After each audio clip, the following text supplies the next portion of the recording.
Yo, it is time to talk about Pokemon Emerald Imperium, which is basically Radical Red, but in Gen 3. Pokemon Emerald Imperium basically takes everything that made Rad Red my favorite Pokemon game ever, my favorite Pokemon experience ever, which I think is the peak of Pokemon, even though it is a ROM hack, even though it's not like a mainline game. I think Pokemon Radical Red like absolutely revolutionized and perfected the Pokemon formula. It pushed it to its absolute limit, added every single feature that you could possibly think of, and now all that is just in Gen 3.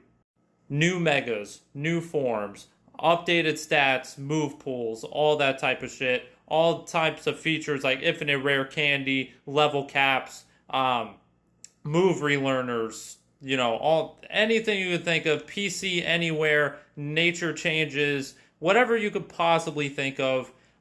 Cheat codes built into the game, easy catch mode, anything you can possibly fucking think of, it's all in this game.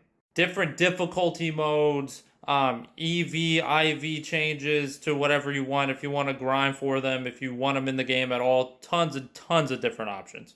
But now it's in Gen 3, which is like Emerald. So if you want this, it's basically Emerald, the same story, the same shit, still Team Aqua, still Team Magma. It doesn't change the story of Emerald at all. The only thing it really tweaks is there's some, I don't know how to really explain it. There's some things you have to do in between gym badges.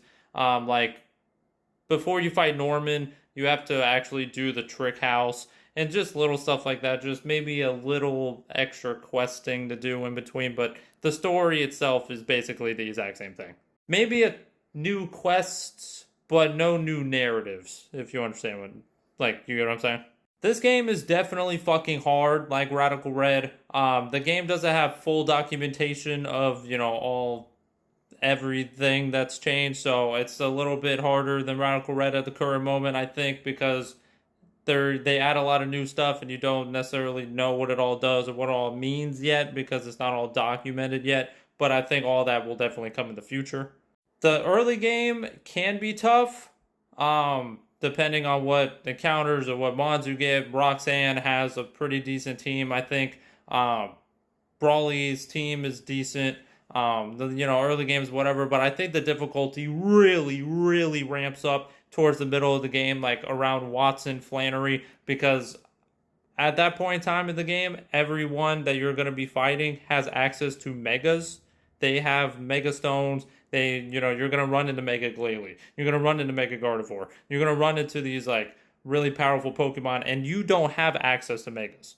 The game doesn't give you access to megas until after Flannery.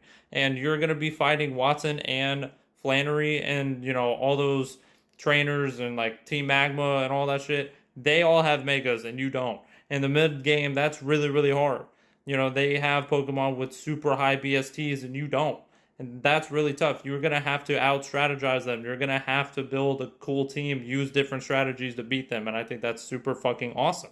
I have not completed the game yet. I'm about to fight Norman as of right now, so I can only tell you like what it's like early game, mid game. I will definitely give an update about what it's like towards the end. But right now, I've been really, really enjoying it. If you like difficulty hacks, if you like Emerald Kaizo, if you like Radical Red, if you like Unbound, if you like any hard Pokemon game, definitely give this game a shot. I think it's really, really cool.